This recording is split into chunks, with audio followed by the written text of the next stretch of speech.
ഹേ രാമ രാമ രാമ ശ്രീരാമചന്ദ്ര ജയ ശ്രീരാമ രാമ രാമ ശ്രീരാമഭദ്ര ജയ ശ്രീരാമ രാമ രാമ സീതാഭിരാമ ജയ ശ്രീരാമ രാമ രാമ ലോകാഭിരാമ ജയ ആഞ്ജനേയമതിപാടലാനനം കാഞ്ചനാദ്രികമനീയ വിഗ്രഹം പാരിജാതതരുമൂലവിഗ്രഹം പാരിജാതതരുമൂലവാസിനം ഭാവയാമി പവമാനനന്ദനം. ശ്രീരാമചന്ദ്ര പ്രഭു പാപി കുംഭകർണൻ ഏട്ടനോട്, അതായത് രാവണനോട് പറയുന്ന ഭാഗമാണ് ഇന്നലെ നമ്മൾ തുടങ്ങി വെച്ചിട്ടുണ്ടായിരുന്നത്. പറയുന്നു, ഞാൻ അന്ന് പറഞ്ഞില്ലേ, ഞാൻ യുദ്ധം തന്നെ പറയുന്ന സമയത്ത് ഞാൻ പറഞ്ഞിട്ടില്ലേ ഏട്ടനോട് ഒന്നും. അന്നേരം ഏട്ടൻ്റെ ചെവിയിൽ പോയിട്ടില്ലല്ലോ. ഞാനിപ്പം പറയുമ്പോൾ ഇപ്പോഴും പറഞ്ഞാലും ഏട്ടൻ്റെ ചെവിയിലേക്ക് പോകുമോ? ഇത് എനിക്ക് വിശ്വാസമൊന്നുമില്ല. അതാണ് ഈശ്വരൻ എങ്ങനെ കൽപ്പിച്ചെന്ന് വെച്ചാൽ അതായിരിക്കും തടുക്കാനാവുകയും ചെയ്യില്ല. ആ രാമൻ ഉണ്ടല്ലോ, രാമൻ രാമൻ എന്ന് പറഞ്ഞിട്ട് നടക്കും നമ്മളൊക്കെ. രാമനല്ല, വെറും രാമനല്ല, മനുഷ്യനായ രാമനല്ല, ശ്രീനാരായണനാണ്. ഇതൊക്കെ എല്ലാവരും പറയുന്നത് തന്നെ ഇദ്ദേഹം പറയുന്നത് ശ്രീനാരായണനാണ്. സീതയാണെങ്കിൽ യോഗമായ ദേവിയാണ്, ലക്ഷ്മണനാണെങ്കിൽ അനന്തമൂർത്തിയാണ്. ഇതൊക്കെ ഞാൻ എത്ര പ്രാവശ്യം പറഞ്ഞു തന്നിട്ടുണ്ട്. അതൊന്നും ചെവിയിലേക്ക് കേട്ടിട്ടുണ്ടായിട്ടില്ല. ഞാനൊരു ദിവസം ഇങ്ങനെ നരനാരായണ ആശ്രമത്തിൻ്റെ അതിലേ കൂടി ഇങ്ങനെ നടന്നിട്ടുണ്ടായിരുന്നു വനത്തിൽ. അപ്പോൾ ഞാൻ നാരദനെ കണ്ടു, ഞാൻ നമസ്കരിച്ചു. ഞാൻ ചോദിച്ചു, എവിടുന്നാണ് നാരദമുനെ ഇപ്പൊ വരുന്നത് എന്ന് ചോദിച്ചു. എന്തുണ്ട് ലോകത്താന്തൊക്കെ അറിയുന്ന ഒരാളാണല്ലോ നാരദ മഹർഷി. അപ്പൊ എന്തൊക്കെയുണ്ട് ലോകത്തിലെ വിശേഷങ്ങളെന്ന് ചോദിച്ചു. ഞാൻ പറഞ്ഞു, ഈ രാവണന്റെ ദ്രോഹം ബുദ്ധിമുട്ട് സഹിക്കാൻ കഴിയാത്തതുകൊണ്ട് ദേവന്മാരും മഹർഷിമാരും ഒക്കെ എത്തിച്ച് വിഷ്ണു ഭഗവാന് കാര്യങ്ങളൊക്കെ ഉണർത്തിച്ചിട്ടുണ്ട്. അപ്പൊ പറഞ്ഞു, എന്താ പറയുന്നവര്, ത്രൈലോക്യ കണ്ടകനാകിയ രാവണൻ പൗലസ്ത്യപുത്രൻ അതീവ ദുഷ്ടൻ ഖലൻ, ഞങ്ങളെയെല്ലാം ഉപദ്രവിച്ചിടുന്നിതെങ്ങും ഇരിക്കരുതാതെ ചമഞ്ഞിതോ മർത്യനാലെന്നയെ മൃത്യുവില്ലെന്നതും കൃതം വിരിഞ്ചനാൽ മുന്നമേ കൽപ്പിതം മർത്യനായി തന്നെ പിറന്നു ഭവാന് സത്യധർമ്മങ്ങളെ രക്ഷിക്ക വേണമേ. ഇങ്ങനെ ദേവന്മാരും മഹർഷിമാരൊക്കെ കൂടി ഭഗവാന്റെ സങ്കടം ബോധിപ്പിച്ചു. ആദ്യം തന്നെ ഈ ബ്രഹ്മാവ് വരം കൊടുത്തുവല്ലോ, മർത്യനെ കൊണ്ടേ കൊല്ലാനാവില്ല, തഥാസ്തു എന്ന് പറഞ്ഞല്ലോ. അപ്പൊ ഇനി ഭഗവാൻ ഒരു കാര്യം വേണം, ഈ ബ്രഹ്മാവും അതുപോലെ ശിവനും ഓരോരു കുസൃതി ഒപ്പിച്ചു വെക്കുന്നൊക്കെ നേരെയാക്കണ ഭഗവാൻ തന്നെ വേണം.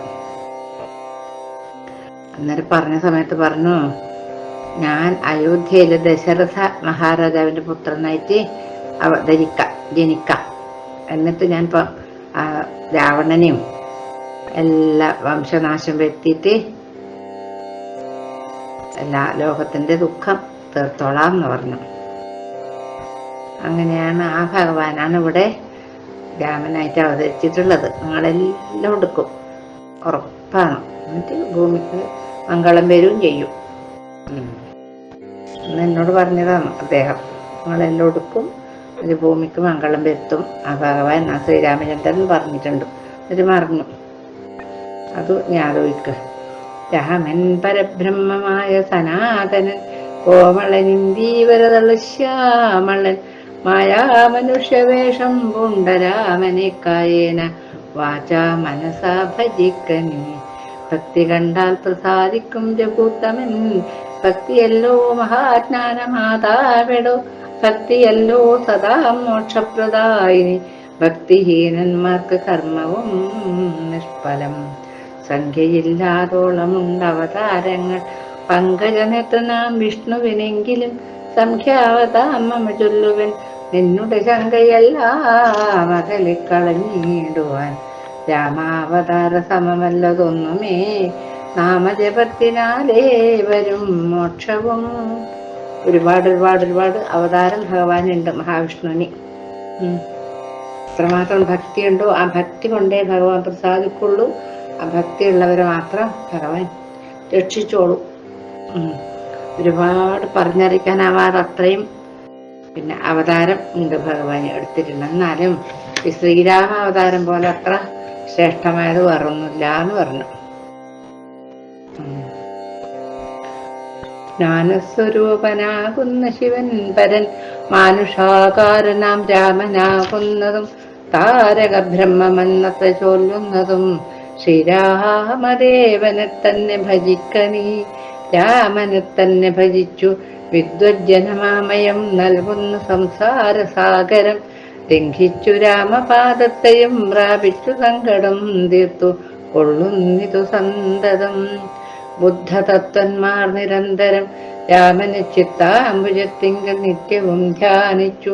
തച്ചരിത്രങ്ങളും ചൊല്ലി നാമങ്ങളും ഉച്ചരിച്ചാത്മാനമാത്മനാ കണ്ടു അച്യുതനോടു സായുജ്യവും പ്രാപിച്ചു നിശ്ചലാനന്ദേലയിക്കും നിരന്വഹം.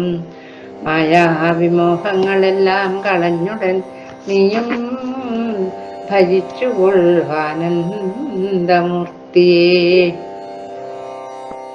ഇങ്ങനെയൊക്കെയാണ് ഈ കുംഭകർണൻ പറഞ്ഞത്. ആ ശ്രീരാമചന്ദ്രനെ ഭജിച്ചിട്ടാണെല്ലാവരും സംസാരമാകുന്ന സാഗരം കടക്കുന്നത്. അങ്ങനെ ഭഗവാന്റെ പാദം തന്നെ പ്രാപിച്ചിട്ട് സങ്കടങ്ങളൊക്കെ തീർക്കുന്നത് അങ്ങനെയാണ്. എല്ലാവരും ആ ബുദ്ധിയുള്ളവരൊക്കെ രാമനെ മനസ്സിൽ ഹൃദയത്തിൽ എടുത്തു വെച്ച് ധ്യാനിച്ചിട്ട് ആ നാമങ്ങളിങ്ങനെ ചൊല്ലി ഭഗവാന് ആത്മാവിനെ ലയിച്ചിട്ട് കണ്ടിട്ട് സായുജ്യം പ്രാപിച്ചിട്ടാണ് നിശ്ചലമായ ആനന്ദത്തിൽ ലയിക്കുന്നത്. അതുപോലെ നിന്നും നിന്റെ മായൊക്കെ കളഞ്ഞിട്ട് ആനന്ദമൂർത്തിയായ ഭഗവാനെ ഭജിച്ചുകൊള്ളൂ കേട്ടാന്ന് പറഞ്ഞു. നല്ലത് എടാ ആപത്ത് വരുന്ന കാലത്തുണ്ടോ നല്ലത് കേട്ടാല് തലയിൽ കയറുന്നു ഇല്ല. സോദരനേവം പറഞ്ഞതു കേട്ടതിക്രോധം മുഴുത്തു ദശാസ്യനും ചൊല്ലിനാൻ. ജ്ഞാനോപദേശം എനിക്കു ചെയ്യുവാനല്ല ഞാൻ ഇന്നുണർത്തി വരുത്തി യഥാസുഖം. നിദ്രയെ സേവിച്ചു കൊള്ളുക നീ എത്രയും ബുദ്ധിമാനെന്നതും ഇന്നറിഞ്ഞേനകം.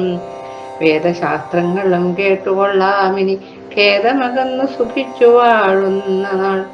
ആമെങ്കിലാശു ചെന്നായോധനം ചെയ്തു രാമാദികളെ വധിച്ചു വരിക നീ. അഗ്രജൻ വാക്കുകൾ ഇത്തരം കേട്ടള ഉഗ്രനാം കുംഭകർണൻ നടന്നിടിനാൻ. വിഗ്രഹവും കൈവിട്ടു യുദ്ധേ രഘുത്തമെന്ന് ഗ്രഹിച്ചാൽ വരും മോക്ഷമെന്നോർത്തവൻ. ഇങ്ങനെ പോന്നത് പറഞ്ഞു.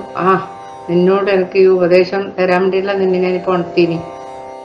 1000 വാങ്ങി, ജോലിയും 1000 വാങ്ങി, എന്താ മദ്യവും അത്ര കുന്നോളം ചോറൊക്കെ തന്നിട്ട് ഉറക്കുന്ന ഉണർത്തി കൊണ്ടുവന്നത് എനിക്ക് ജ്ഞാനോപദേശം തരാനല്ല. അത് ഞാൻ വേണ്ടുന്ന സമയത്ത് സുഖമായിട്ട് ഇരിക്കുന്ന സമയത്ത് ഞാൻ നിന്നോട് ആവശ്യപ്പെട്ടോളാം. അന്നേരം പറഞ്ഞാ മതി കേട്ടോ. നമുക്ക് ദേഷ്യത്തിലാ പറയുന്നതേ. ഇപ്പൊ ആവുമെങ്കിൽ പോയിട്ട് ആ രാമാദികളെ ജയിച്ചിട്ട് വാ, വധിച്ചിട്ട് വാ. അതാണ്. അത് കേട്ടിട്ട് അമ്മ പോയി. പാപം കാരണം ഭഗവാൻ ആ ശ്രീരാമചന്ദ്രന്റെ കൈകൊണ്ട് മരണം ഭരിച്ചാൽ എനിക്ക് മോക്ഷം കിട്ടുമല്ലോ എന്ന് പറഞ്ഞിട്ട് വിചാരിച്ചിട്ട് പോയി. അങ്ങനെ പോയി. പ്രാകാരവും കടന്നുത്തുങ്കശൈല രാജാകാരമോടലറിക്കൊണ്ടതിദ്രുതം 1000 ഭാരമിരുമ്പ് കൊണ്ടുള്ള തന്നായുധമായുള്ള ശൂലവും കൈക്കൊണ്ട് വാനരസേനയിൽ പൊക്കോരു നേരത്തു വാനരവീരരെല്ലാവരും ഓടിനാൻ. വലിയൊരു പർവ്വതം നടന്നിട്ട് വരുന്നതൊക്കെയാണ് വരുന്നത്. ശൂലും 1000 ഭാരം, ഇന്നത്തെ കണക്ക് പറഞ്ഞ എത്രയോ കിൻഡല് ഉള്ള ഒരു ഗതയും എടുത്തിട്ടാണ് വരുന്നത്. ആ വരവ് കാണുമ്പം ഏതോ പർവ്വതം പൊരിഞ്ഞിട്ട് വരുന്നതെന്ന് വിചാരിച്ചിട്ട് എല്ലാവരും പൊരിച്ചു പോയി വരണമാറ്. അന്നേരം ഭഗവാൻ ചോദിച്ചു, വൻപുള്ള രാക്ഷസനേവനിവൻ പരകമ്പരത്തോളം ഉയരമുണ്ടത്ഭുതം. ഇത്തം രഘൂത്തമൻ ചോദിച്ചളവതിനുത്തരമാശു വിഭീഷണൻ ചൊല്ലിനാൻ. രാവണ സോദരൻ കുംഭകർണൻ മമ പൂർവജനത്രയും ശക്തിമാൻ ബുദ്ധിമാൻ. ദേവകുലാന്തകൻ നിദ്രാവശനിവനാവതില്ലാർക്കുമേത്താ ജയിച്ചിടുവാൻ. തച്ചരിത്രങ്ങളെല്ലാം അറിയിച്ചു ജനിച്ചയാ പൂർവജൻ കാൽക്കൽ വീണീടിനാൻ. ആരാന്നിത് വരുന്നത്? ഞാൻ ഇതുവരെ കണ്ടിട്ടില്ലല്ലോ. ആകാശത്തോളുണ്ടല്ലോ വിഭീഷണ വേരം. ആരാന്ന് പറഞ്ഞു തന്നേ പറഞ്ഞു ശ്രീരാമചന്ദ്ര പ്രഭു. അപ്പൊ പറഞ്ഞു, രാവണന്റെ അനുജൻ എൻ്റെ ജ്യേഷ്ഠനാണ്. നല്ല ശക്തിയും ബുദ്ധിയൊക്കെ ഉള്ള ആളായിരുന്നു. പക്ഷെ ഉറക്കം, എപ്പോഴും ഉറക്കമാണ്. ഏറ്റാല് യുദ്ധത്തിന് ഏറ്റാല് ഒരാൾക്കും ജയിക്കാനാവൂല പ്രഭു. അങ്ങനെ പറഞ്ഞിട്ട് വേഗം പോയിട്ട് കാൽക്കൽ വീണു. അരേ ഏട്ടൻ്റെ കാൽക്കൽ വീണിട്ട് പറഞ്ഞു, ഭ്രാതാ വിഭീഷണൻ ഞാൻ ഭവൽ ഭക്തിമാൻ പ്രീതി പൂണ്ടെന്നെ അനുഗ്രഹിക്കേണമേ. സീതയെ നൽകുക രാഘവനെന്നു ഞാൻ ആദരപൂർവമാവോളം അപേക്ഷിച്ചേൻ. ഖഡ്ഗവും കൈക്കൊണ്ടു നിഗ്രഹിച്ചിടുവാൻ ഉഗ്രതയോടും അടുത്തതു കണ്ടു ഞാൻ. ഭീതനായി നാലമാത്യന്മാരുമായി പോന്നു സീതാപതിയെ ശരണമായി പ്രാപിച്ചേൻ. ഇത്തം വിഭീഷണ വാക്കുകൾ കേട്ടവൻ ചിത്തം കുളിർത്തു പുണർന്നാനനുജനെ. പിന്നെ പുറത്തു തലോടിപ്പറഞ്ഞിതു, ധന്യനല്ലോ ഭവാനില്ല കില്ലേതുമേ. ജീവിച്ചിരിക്ക പലകാലം മൊഴിയിൽ സേവിച്ചു കൊള്ളുക രാമപാദാംബുജം. നമ്മുടെ വംശത്തെ രക്ഷിപ്പതിനു നീ നിർമ്മലൻ ഭാഗവതോത്തമനെത്രയും. വേഗം പോയി ചേട്ടൻ്റെ പാദത്തിൽ നമസ്കരിച്ചിട്ട് പറഞ്ഞു, ഞാൻ അനിയനായ വിഭീഷണനാണ് കേട്ടാ, എന്നെ അനുഗ്രഹിക്കണം. ഞാൻ കുറേ പ്രാവശ്യം പറഞ്ഞു സീതയെ കൊണ്ടു കൊടുക്കൂ, രാഘവന് കൊണ്ടു കൊടുക്കൂന്ന്. അപ്പോഴൊക്കെ എന്നെ ഖഡ്ഗെടുത്തിട്ട് എന്നെ കൊല്ലാൻ വരുന്നുണ്ടായിരുന്നു. ഞാൻ പേടിച്ചിട്ട് 4 മന്ത്രിമാരെയും കൊണ്ട് സീതാവതിയെ ശരണമായിട്ട് പ്രാപിച്ചിട്ടുള്ള ശ്രീരാമചന്ദ്രന. അന്നേരം വിഭീഷണൻ ഇങ്ങനെ പറയുമ്പം കെട്ടിപ്പിടിച്ചു അനിയനെ പറഞ്ഞു, പുറത്തിങ്ങനെ പൊട്ടിയിട്ട് പറഞ്ഞു, നീ മിടുക്കനാണ്. ഒരുപാട് കാലം ഭൂമിയിൽ ജീവിച്ചിരിക്കണം. നമ്മുടെ വംശം നിന്നിലൂടെയാണ് ഇനി ഉണ്ടാവുക. നീ ഭാഗവതോത്തമനല്ലേ, നീ നാരായണപ്രിയനാണെന്ന് നാരദരനെ എന്നോട് പറഞ്ഞിട്ടുണ്ട്. കുറേ തവണ ഞാൻ കേട്ടിട്ടുണ്ട്. ഈ പ്രപഞ്ചം മുഴുവനും മായയല്ലേ അനിയ, പോട് ശ്രീരാമന്റെ സമീപം പോയിക്കോളൂ എന്ന് പറഞ്ഞു. അത് കേട്ടിട്ട് അഭിവാദ്യം ചെയ്തിട്ട് കരഞ്ഞുകൊണ്ട് ശ്രീരാമന്റെ അടുത്തേക്ക് വന്നു വിഭീഷണൻ. ആ സമയത്ത് എന്തെന്നിട്ട് തുടങ്ങി, ഹസ്തപാദങ്ങളാൽ മർക്കടവീരരെ ക്രുദ്ധനായൊക്കെ മുടിച്ചു തുടങ്ങിനാൻ. പേടിച്ചെടുത്തുകൂടാഞ്ഞു കവികളോടി തുടങ്ങിനാൻ. ആനാദിഗന്ധരി മത്തഹസ്തീന്ദ്രനെ പോലെ കവികളെ 10,100,000 ഒന്നാനരക്ഷണാൽ മർക്കടരാജനതു കണ്ടൊരു മല കൈക്കൊണ്ടെറിഞ്ഞതു മാറിൽ തടുത്തവൻ. കുത്തിനാൻ ശൂലമെടുത്തതു കൊണ്ടതിവിത്രസ്ഥനായി വീണു മോഹിച്ചു തർക്കജൻ. എന്നപാട് കാലുകൊണ്ടും എന്താന്ന് പറയുന്നത്, ഹസ്തപാദങ്ങളെ കുറെണ്ണം ചവിട്ടിക്കൊന്നു, കുറെണ്ണത്തിന് കൈകൊണ്ട് പിടിച്ചിട്ട് ഇങ്ങനെ ഞെരടിയിട്ട് കൊന്നു. അങ്ങനെ കൊല്ലുമ്പോൾ 20 കവികൾക്ക് പേടി വന്നിട്ട് 4 ഭാഗത്തേക്ക് ഓടി രക്ഷപ്പെട്ടു. അവർക്കും ഇല്ല ജീവനിൽ കൊതി. 100,000-നെല്ലാം ഒന്നിച്ചിട്ട് കൊല്ലുന്നത്. അന്നേരം സുഗ്രീവനന്ത് വലിയൊരു മാല പറിച്ചെടുത്തിട്ട് കൊടുത്തു ഒരേറ്. അന്നേരം അതിങ്ങനെ മാറുകൊണ്ട് തടുത്തു. എന്നിട്ട് ഒരു ശൂലം എടുത്തിട്ട് കുത്തി. അന്നേരം അദ്ദേഹം നമ്മുടെ സുഗ്രീവൻ വീണുപോയി. അപ്പോൾ അവനെയോ കോടെടുത്തുകൊണ്ടുൽപ്പന്നമോദം നടന്നു നിശാചരർ. യുദ്ധേ ജയിച്ചു സുഗ്രീവനെയും കൊണ്ട് നക്തഞ്ജരേശ്വരൻ ചെല്ലുന്ന നേരത്തു നാരീജനം. മഹാപ്രാസാദമേറി നിന്നാരൂഢമോദം പനിനീരിൽ മുക്കിയ മാല്യങ്ങളും കളകങ്ങളും തൂകിന. രാജസ്യമാർന്നു ആശു തീർന്നിടുവാനാദരാൽ മർക്കട രാജനതേറ്റു മോഹം വെടിഞ്ഞുൾക്കടരോഷേണ മൂക്കും ചെവികളും ദന്തനഖങ്ങളെ കൊണ്ടു പറിച്ചുകൊണ്ട് അന്തരീക്ഷയെ പാഞ്ഞു പൂനാനതിദ്രുതം. ക്രോധവുമേറ്റം അഭിമാനഹാനിയും ഭീതിയും ഉൾക്കൊണ്ടുരുക്രാഭിഷിക്തനായി പിന്നെയും വീണ്ടും വരുന്നത് കണ്ടതി സന്നദ്ധനായെടുത്തു സുമിത്രാത്മജൻ. അപ്പൊ ഈ ശൂലം കൊണ്ട് കുത്തിയ സമയത്ത് ബോധം കെട്ട് വീണു. വേഗം എടുത്തു നിശാചരന്മാര് ഇവനെ എടുത്തിട്ട് ആർത്ത വിളിച്ചിട്ട് പോന്നു ലങ്കയിലേക്ക്. ഈ പിറകെ ഈ പർവ്വതം പോലത്തെ മനുഷ്യനുണ്ട്, രാക്ഷസൻ, മനുഷ്യനല്ല. അന്നേരം ഈ രാക്ഷസികൾക്കെല്ലാം മതിയായി രാവണന്റെ ഈ ഭരണം. നമുക്കിപ്പോ ഇല്ല പോലെ തന്നെ രാവണന്റെ ഭരണം മതിയായി. അപ്പൊ എന്ത് ചെയ്തു, പനിനീരും കളപത്തിലെല്ലാം എല്ലാം മുക്കിയിട്ട് ഇങ്ങനെ മുകളിൽ മട്ടുപ്പാവിൽ കയറിയിട്ട് താഴേക്ക് ഇങ്ങനെ നല്ലോണം ഉടഞ്ഞു കൊടുത്തു. അന്നേരം അതെല്ലാം കൊണ്ട് സുഗ്രീവനി ക്ഷീണം മാറി പാട് ഉണ്ടാക്കി ഇവന്റെ ചെവി മൂക്കെല്ലാം കടിച്ചെടുത്തിട്ട് പാഞ്ഞുപോയി. വല്ലാണ്ട് ദേഷ്യം വന്നു. അഭിമാനത്തിനൊരു ക്ഷതം പറ്റിപ്പോയി. പേടിയുണ്ട്, ചോരയിൽ കുളിച്ചിട്ടുമുണ്ട്. വരുന്നു. എന്നിട്ട് അധികം കൊട്ടന് വരുന്നുണ്ട്. ആ സമയത്ത് ലക്ഷ്മണൻ എന്താക്കി, പർവ്വതത്തിന്മേൽ മഴ പൊഴിയും വണ്ണം ദുർവാര ബാണഗണം പൊഴിച്ചിടിനാൻ 100,000 വാനരന്മാരെയും വക്രത്തിലാക്കി അടക്കും അവനുടൻ കർണനാസാവിലത്തൂടെ പുറപ്പെടും പിന്നെയും വാരി വീഴും അവൻ. തഥാ രക്ഷോവരനും അന്നേരം നിരൂപിച്ചു ലക്ഷ്മണൻ തന്നെ ഉപേക്ഷിച്ചു സത്വരം. രാഘവൻ തന്നോടടുത്താനത് കണ്ടു വേഗേന ബാണം പൊഴിച്ചു രഘൂത്തമൻ. പർവ്വതത്തിന് ഇവിടുത്തെ മഴ പെയ്യുന്നില്ല, അതുമാതിരിയാണ് ഈ ലക്ഷ്മണകുമാരൻ ബാണം പെയ്യുന്നത്. ഇവനെന്ത് ചെയ്യും, നേരം 100,000 വാനന്മാരെ പിടിച്ചിട്ട് വായിലിടും. അവരെന്താക്കും, ചെവിയിലെ മൂക്കിലെ എവിടെയെല്ലാം പുറത്തേക്ക് വരും. പിന്നെയും വാരി വിടുമ്പോൾ അവർ പിന്നെയും പുറത്തേക്ക് വരും. അവർക്ക് ഇതൊരു തമാശയായി. അപ്പൊ വിചാരിച്ചു, മനസ്സിലെന്തോന്ന് ഓർത്തുവല്ലോ, ഇവനോട് കളിച്ചുകൊണ്ടെത്തി കാര്യമില്ല, എനിക്ക് വേഗം വൈകുണ്ഠത്തിലേക്ക് പോകാനായി, സമയം വേഗം പോകണമെന്നും വിചാരിച്ചിട്ട് ശ്രീരാമനോട് തന്നെ യുദ്ധത്തിന് പോയി.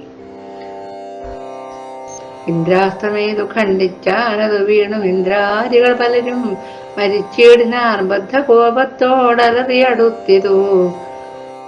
സപ്തഞ്ചരാധിപൻ പിന്നെയും അന്നേരം അർദ്ധചന്ദ്രാകാരമായ 2 അമ്പു കൊണ്ടു തുങ്കപാദങ്ങളും മുറിച്ചീടിനാൻ.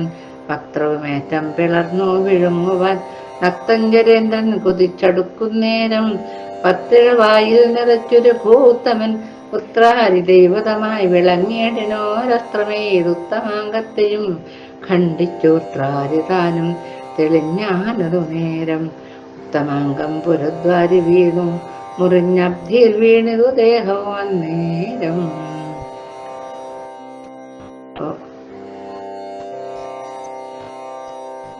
ഗംഭീരമായിട്ട് യുദ്ധം ചെയ്യുന്ന സമയത്ത് ഭഗവാൻ എന്ത് ചെയ്തു, അർദ്ധചന്ദ്രാകാരമായ 2 അമ്പ് കൊണ്ട് പാദം മുറിച്ചു.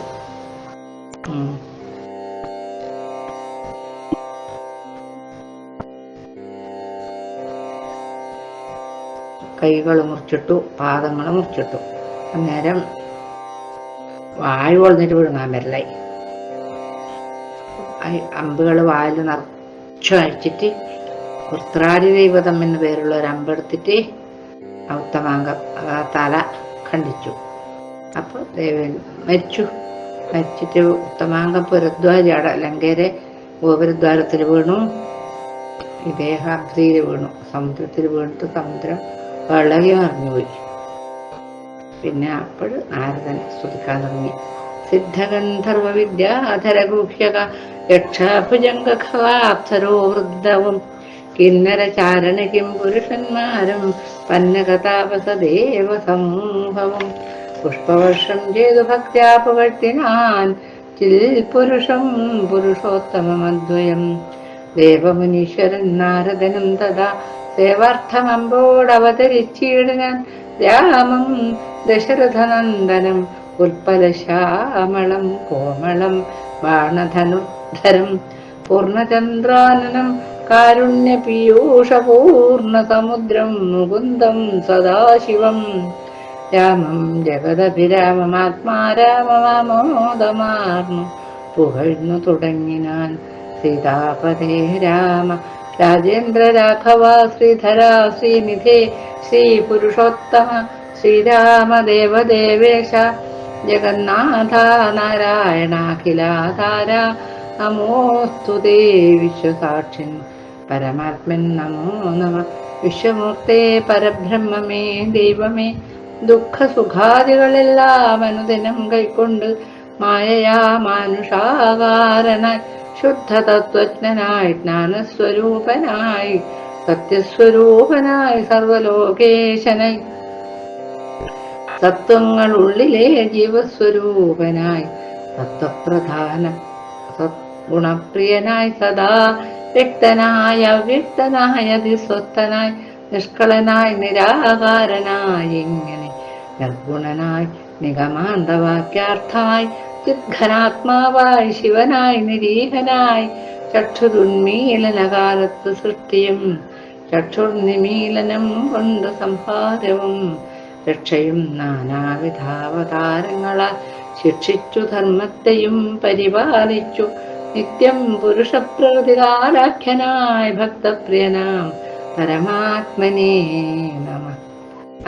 ആരാണിത് സ്തുതിക്കുന്നത്? ദേവേന്ദ്രൻ ഭൂമിയിലേക്ക് ഇറങ്ങി വന്നിട്ട് ഇങ്ങനെ സ്തുതിക്കാൻ തുടങ്ങി. ഒരുപാട് സ്തുതിച്ചു. സ്തുതിയിലെ തത്വങ്ങളൊക്കെ പറയണമെങ്കിൽ നമുക്ക് ഈ ഒരു എപ്പിസോഡൊന്നും പോരാ. സീതാപതേ രാമ രാജേന്ദ്ര രാഘവ അങ്ങനെയൊക്കെ വന്നു. ശ്രീധര ശ്രീനിധേ പുരുഷോത്തമ ശ്രീരാമ ദേവദേവേശ ജഗന്നാഥ നാരായണ അഖിലാധാര എന്നൊക്കെ പറഞ്ഞിട്ട് സ്തുതിക്കുന്നു. സ്വരൂപത്തിനായിക്കൊണ്ട് നമസ്കാരം ജിൽപുരുഷ പ്രഭോ നിത്യം നമോ സ്തുതേ നിർവികാരം വിശുദ്ധജ്ഞാനരൂപിണം സർവലോകാധാരമാദ്യം നമോ നമ. തുൽപ്രസാദം കൊണ്ടൊഴിഞ്ഞു മറ്റൊന്നിനാൽ തുൽബോധമുണ്ടായി വരികയുമില്ലല്ലോ. തുൽപാദപത്മങ്ങൾ കണ്ടു സേവിപ്പതിപ്പോൾ എനിക്ക് അവകാശമുണ്ടായതും ജിൽപുരുഷ പ്രഭോ നിൻ കൃപാവൈഭവം എപ്പോഴും എന്നുള്ളിൽ വാഴ്ക ജഗൽപദേ. അങ്ങനെ നാരദ മഹർഷി ഇങ്ങനെ കുറേ സ്തുതിച്ചു. ഭഗവാന് സന്തോഷമായി. സ്തുതി ഇങ്ങനെ കേട്ടോണ്ട് പരമാനന്ദത്തിൽ ലയിച്ചിട്ട് ഇരിക്കുന്ന ഭഗവാൻ നിന്റെ നാമം ജപിച്ചിട്ട് ഈ ലോക പ്രപഞ്ചത്തിൽ മുഴുവനും ഇങ്ങനെ പാടി നടക്കാനൊക്കെ അനുഗ്രഹം തരണേ എന്നൊക്കെ പറഞ്ഞു. ആ ഭാഗം നമുക്കിന്ന് ശ്രീരാമചന്ദ്ര പ്രഭുവിൻ്റെ പാതാരവിന്ദങ്ങളിൽ സമർപ്പിക്കാം.